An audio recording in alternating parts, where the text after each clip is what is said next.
दशरथ का पुत्र राम अगर अयोध्या रहता तो केवल राम बन के रह जाता। जंगल जंगल जाकर लौटा तो मर्यादा पुरुषोत्तम भगवान राम था।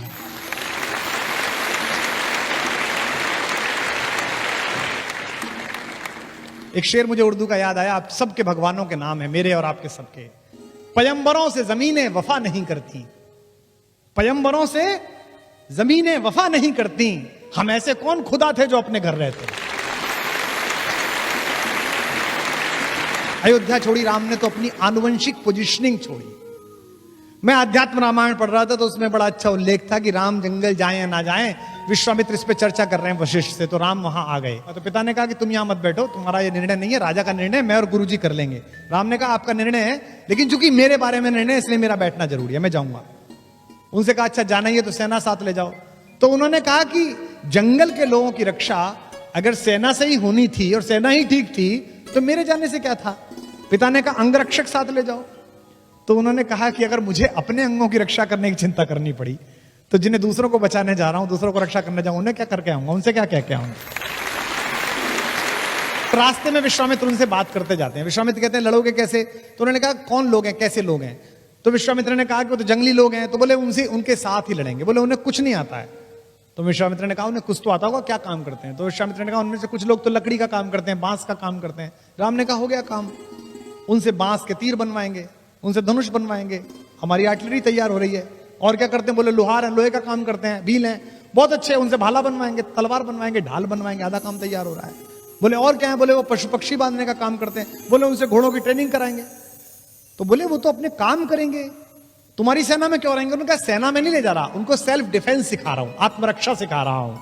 इस पूरे देश को आताताई सोच के खिलाफ खड़ा करने वाले पहले कमांडर का नाम मर्यादा पुरुषोत्तम राम है, जिसने तैयार किया हुआ। मित्र के साथ हो, भाई के साथ हो, अपनी पत्नी के साथ हो, पुत्र के साथ हो, आइडियल लाइफ स्ट्रक्चर कैसा खड़ा होना चाहिए वो राम का है। सबसे पहले अपने पिता के साथ, अपने भाइयों के साथ जो उनका व्यवहार है। आप में से कितने लोग जानते हैं, कितनों ने मानस वहां से पढ़ी है कि जब उनका राज्याभिषेक होना था तो उनकी एक ही शिकायत थी केकई से। केकई ने कहा कि बेटा तुम्हारा राज्याभिषेक होना है, तुम राजा बनोगे। तो उन्होंने एक ही शिकायत करी अपनी मां से कि ये कौन सी खराब बात है, हम चार भाई एक साथ पैदा हुए, हम एक साथ पले बढ़े और केवल बड़े का राज सिंहासन मिलेगा, केवल उसका राज्याभिषेक है तो गलत बात है, हम चारों को राज्य मिलना चाहिए। उनकी अकेली शर्त थी जीवन में, यानी कि समाजवाद का पहला स्टेटमेंट, सोशलिज्म का। दूसरा मित्र के नाते वो कहते हैं कि जे न मित्र दुख होए दुखारी, तिनहि बिलोकत पातक भारी। अगर मेरे रहते मित्र दुखी है, चाहे वो सुग्रीव हो, चाहे विभीषण हो, चाहे केवट हो, उसके साथ देते समय जो उनकी विनम्रता है, जो संपत्ति शिव रावणी दीन दिए 10 मात। आपको पता है कि रावण को 10 सिर चढ़ाने पर, मैं ये नहीं मानता कि रावण के 10 सिर थे, हो सकता है कुछ लोग मानते हो। मुझे भी लोग कहते हैं कि साहब एक टाइम में 3 बुद्धि कैसे चलती हैं, चुटकुला भी याद आ जाता है, संस्मरण भी याद आ जाता है, कविता भी याद आ जाती है, यानी कि 3 तो अपने भी हो गए। तो वो ब्रह्मा के वंश में पैदा हुआ, पुलस्त मुनि के पुत्र विश्रवा का बेटा था। उसकी इंटेलिजेंसिया का जो क्वोशंट था वो 10 मस्तिष्क के बराबर था।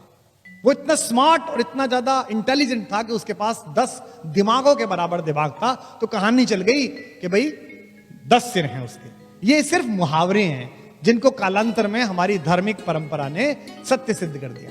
हमारे पूरे धर्म की व्याख्या अधिकांशतः जिन लोगों ने की है वो श्रद्धा पर आयोजित है। भगवान ने ऐसा किया। मुझे राम क्यों प्रिय लगते हैं, राम के जीवन में चमत्कार नहीं है। आपने कभी नहीं देखा होगा राम को कि राम ने यूं करके आकाश में हाथ हिलाया और उसके बाद एक शस्त्र निकाला और फेंक दिया, ऐसा नहीं। सब कुछ अर्जित है जो अपना है।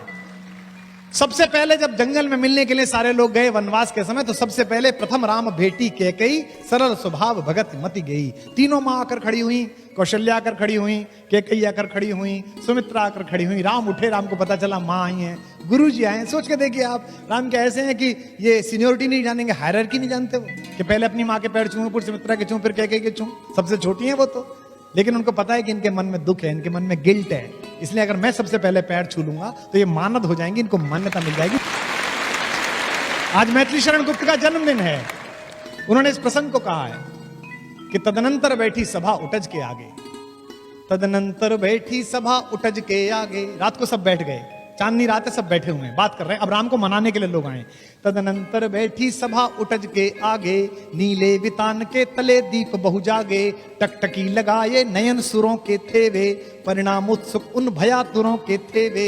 उत्फुल्ल करौंदी कुंज वायु बह बह कर, करती थी सबको पुलक पूर्ण मह मह कर। वह चंद्रलोक था कहाँ चांदनी वैसी, प्रभु बोले गिरा गंभीर गूढ़ निधि जैसी। अब भगवान बोले, सामने भरत बैठा है, उससे बोले, हे भरत भद्र अब कहो अभीप्सित अपना। भाई भरत अब बताओ क्या चाहते हो। अब सोचिए जिसके ऊपर इतना आरोप लग रहा है उससे कह रहे हैं क्या चाहते हो। हे भरत भद्र अब कहो अभीप्सित अपना, सब सजग हो गए भंग हुआ जो सपना। भरत ने क्या कहा, हे आर्य रहा क्या भरत अभीप्सित अब भी मुझे कुछ चाहिए। मिल गया अकंटक राज्य उसे जब तब भी, पाया तुमने तरुतले अरण्य बसेरा। तुम जंगल में बैठे हो, भाभी के पैर में कांटे हैं, तुमको खाने को नहीं मिल रहा, मैं महल में बैठा हूं, इसी के दिन के लिए तो आया हूं। इसीलिए राम की कथा त्याग की सबसे बड़ी कथा है।